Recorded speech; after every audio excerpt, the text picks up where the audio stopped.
Meron ng mga Pilipino apektado talaga ng wildfire sa California.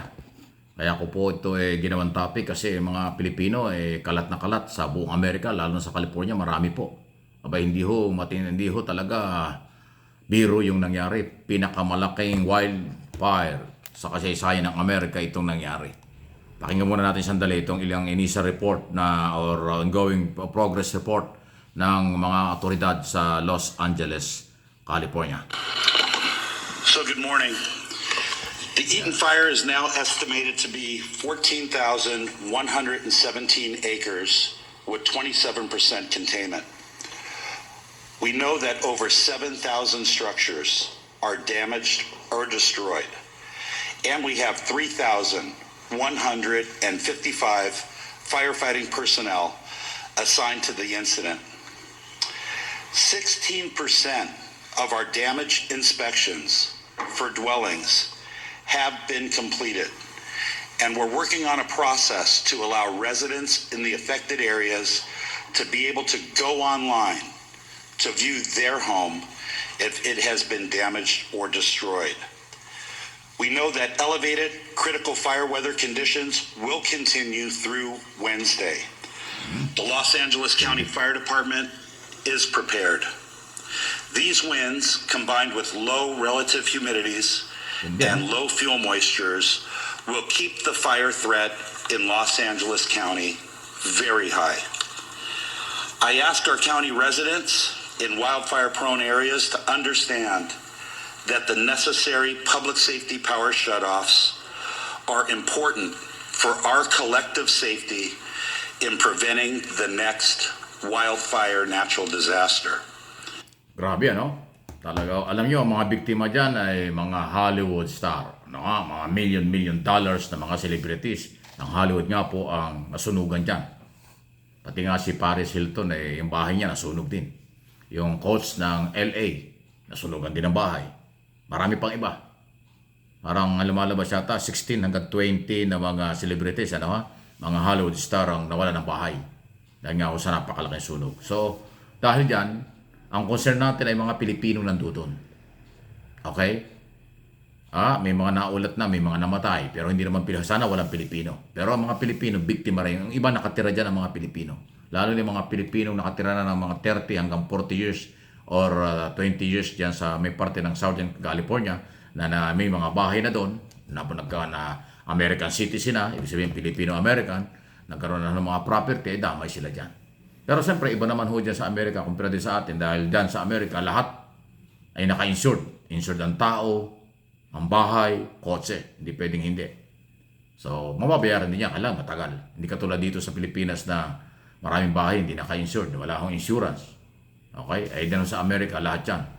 Lahat yan, mandatory insurance ng bahay, kotse, at iba pang ari-arian. So, lahat ng nasira dyan, aywan ko kung makiklaim yan. Kasi yan ay parte ng matinding sunog or wildfire. Ano ha? Sana yung mga Pilipino naging biktima dyan makarecover din.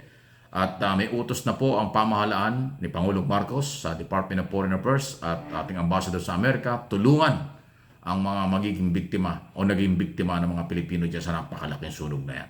Okay, sa parte ng California. 1 linggo na 1 week na, hindi pa tapos. Ay, saka nakakita ng sunog na 1 week. Ay, dito napakalawak niya, nasusunog yung kabundukan. At alam niyo yung parte ng California, marami akong naikot dyan. San Diego, California, Santa Monica, lahat yan. At iba pa, LA, yung West at saka yung Southern part ng California, naikot na rin natin yan. Talagang yan ay maraming malalaking mga bahay, pero nasa bundok-bundok, maraming mga puno. Pero dahil nga po sa tuyo yung iba, ayun, dahil ngayon naman taglagas, dahil nga po winter. O, di ba? So, kaya madaling nakakaapoy. Di lalo kung natapat lalo na summer yan, mas matindi. Ngayon, taglamig na nga, nasunog pa. Di ba? Kasi pag winter ho, nagbagsakan ng mga dahon. Yun ang madaling nagkasunog So, malamig ang panahon, pero mainit yung apoy. Yun ang matindi. Hindi katulad kung mainit na yung araw, summer, tapos may apoy pa, mas matindi. So, natapat pa nga ng taglamig, pero hindi pa rin ho na-control. Ang nag-ooperate na yung chopper, aeroplano, kung ano mga sasakyan panghimpapawid na nagbubuga na ng makontrol ng apoy, hindi pa rin. So, sana po huwag na madagdagan pa kasi may report na initially, hindi ako sigurado kung yun ay tamang figures, 150 na raw umanong Pilipino ang naapektuhan doon.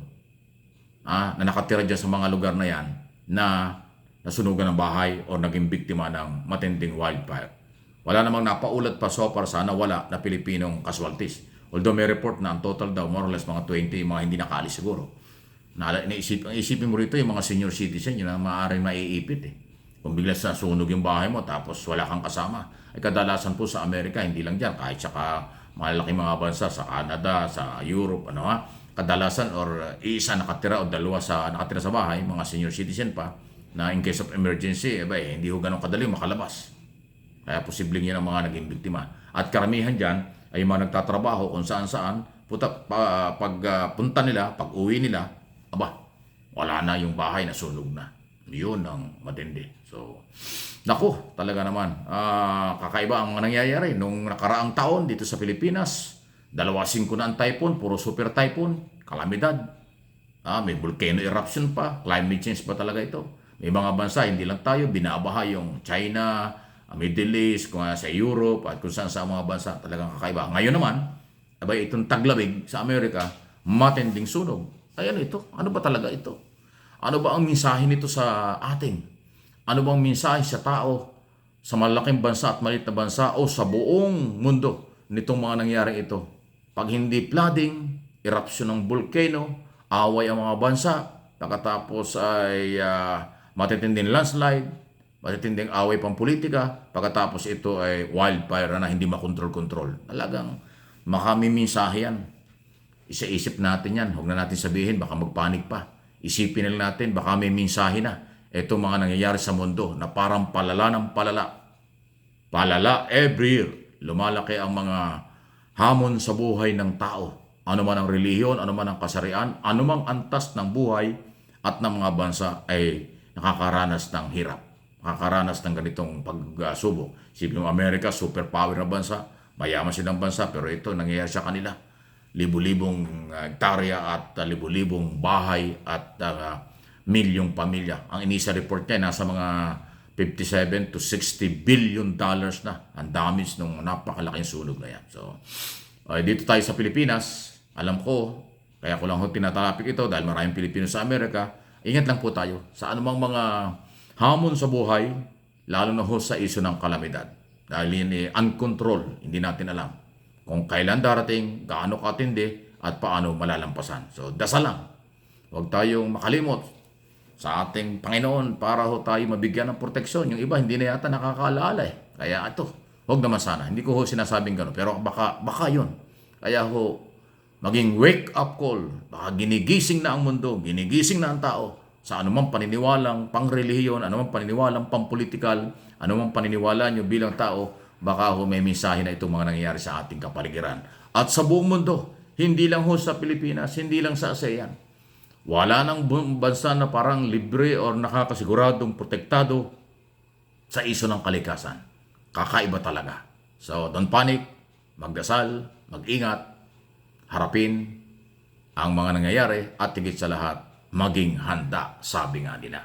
Please like and share ng video ito.